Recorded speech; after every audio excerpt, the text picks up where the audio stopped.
কোন জামায়াতের সরকার হবে না, এনসিপির সরকার হবে না।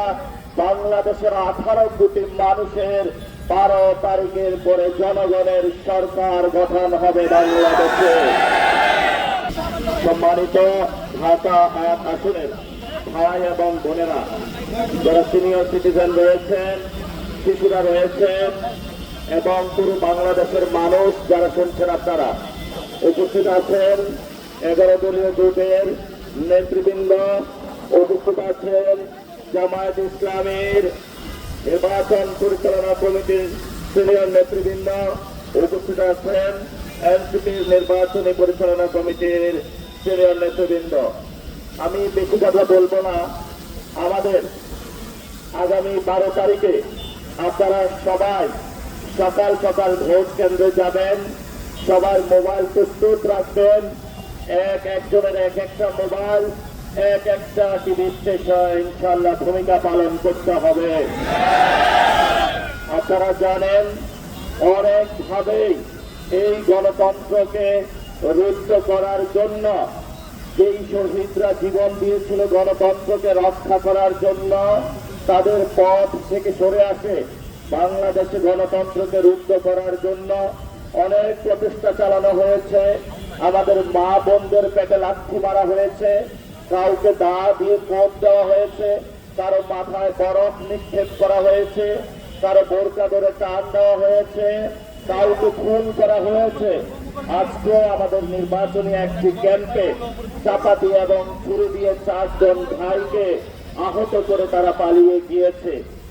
অসংখ্য যন্ত্রণার মধ্য দিয়ে আমরা যাচ্ছি, কিন্তু আমরা সবাই ধৈর্য ধারণ করছি। পুরো বাংলাদেশের মানুষ 12 তারিখের জন্য, 12 তারিখে ইনশাআল্লাহ 11 দলীয় জোটের নেতৃত্বে কোন জামায়াতের সরকার হবে না, এনসিপির সরকার হবে না। বাংলাদেশের 18 কোটি মানুষের 12 তারিখের পরে জনগণের সরকার গঠন হবে বাংলাদেশে। অসংখ্য মানুষ জীবন দিয়েছিল। গতকালকে এক শহীদের জানাজার নামাজ পড়লাম শহীদ মিনারে। তার মাথায় বুলেটের আঘাতে তার খুলি অর্ধেক গড়িয়ে দেওয়া হয়েছিল। তারপর চাপাতি দিয়ে তার মাথায় আঘাত করা হয়েছিল। উনি একজন সিএনজি চালক ছিলেন। তার 3টা বাচ্চা রয়েছে। তার ওয়াইফের সাথে কথা বললাম, বললো আমি বাচ্চাকে জবাব দিতে পারি না। বাচ্চা যখন আমার কাছে এসে বলে আমি আব্বা কই, আমি আব্বুকে একটু দেখতে চাই, তার দিকে সে তাকিয়ে কান্না করে দেয়। তার আব্বুকে সে দেখাতে পারে না। থাইল্যান্ডে 64 জন এখনো মৃত্যুর সাথে পাঞ্জা লড়ছে, শুধু একটি দেশে, যারা গণ অভ্যুত্থানে আমাদের জন্য জীবন দিয়ে গিয়েছিল। একটি গণতান্ত্রিক বাংলাদেশের জন্য, যেখানে আপনার সন্তান নিরাপদ থাকবে, আপনার সন্তান ভালো শিক্ষা ব্যবস্থা পাবে, আপনার আব্বু আম্মু ভালো একটি স্বাস্থ্য ব্যবস্থা পাবে, আপনার পকেটে টাকা আসবে। যে শ্রমিক, কুলি, মজুর যারা অসংখ্য বেদনা নিয়ে গত 50 বছর অপেক্ষা করেছিল, তারা আবাবিল পাখির মতো সেই 24-এর 5 তারিখে মাঠে নেমে এসেছিল। একটি উদ্দেশ্য, আমরা একটি নতুন বাংলাদেশ চাই। সেই বাংলাদেশে আর কোন জালেম আবির্ভূত হবে না, যারা চাঁদাবাজি করবে না, সন্ত্রাস করবে না, দুর্নীতি করবে না, যেখানে একটি সাম্য, মানবিক মর্যাদা এবং ন্যায় বিচারের জন্য বাংলাদেশ প্রতিষ্ঠিত হবে। আপনারা জানেন আমরা 11 দলীয় জোট গঠন করেছি বাংলাদেশের সার্বভৌমত্ব রক্ষার জন্য।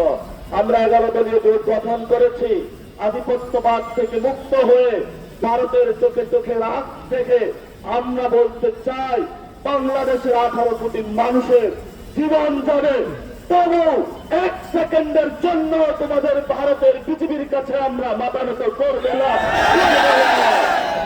এখানে ইসলামকে রক্ষার জন্য, বাংলাদেশের সার্বভৌমত্ব রক্ষার জন্য আজাদির এই লড়াই চলছে, চলবে। আমরা যতদিন জীবিত আছি ইনসাফের রাজত্ব আমরা কায়েম করবই করব ইনশাআল্লাহ। প্রিয় ঢাকাবাসী, আমরা আপনাদের সামনে 8 দফার দাবিতে একটি ইশতেহার দিয়েছিলাম, পাটোয়ারির ইশতেহার, যেখানে আমরা সুস্পষ্ট ঘোষণা করেছিলাম। প্রথম দফা ইশতেহারে আমরা বলেছিলাম শহীদ উসমান বিন হাদি যে হত্যা হয়েছে, সেই হত্যাকাণ্ডের বিচার ইনশাআল্লাহ ঢাকা ৮ এবং পুরো বাংলাদেশের মানুষকে নিয়ে বাংলার মাটিতে গড়েই ছাড়বো ইনশাআল্লাহ। আমরা ২ নম্বর ইশতেহারে বলেছিলাম চাঁদাবাজি, মাদক ও সন্ত্রাস মুক্ত নিরাপদ ঢাকা ৮ করবো আমরা ইনশাআল্লাহ।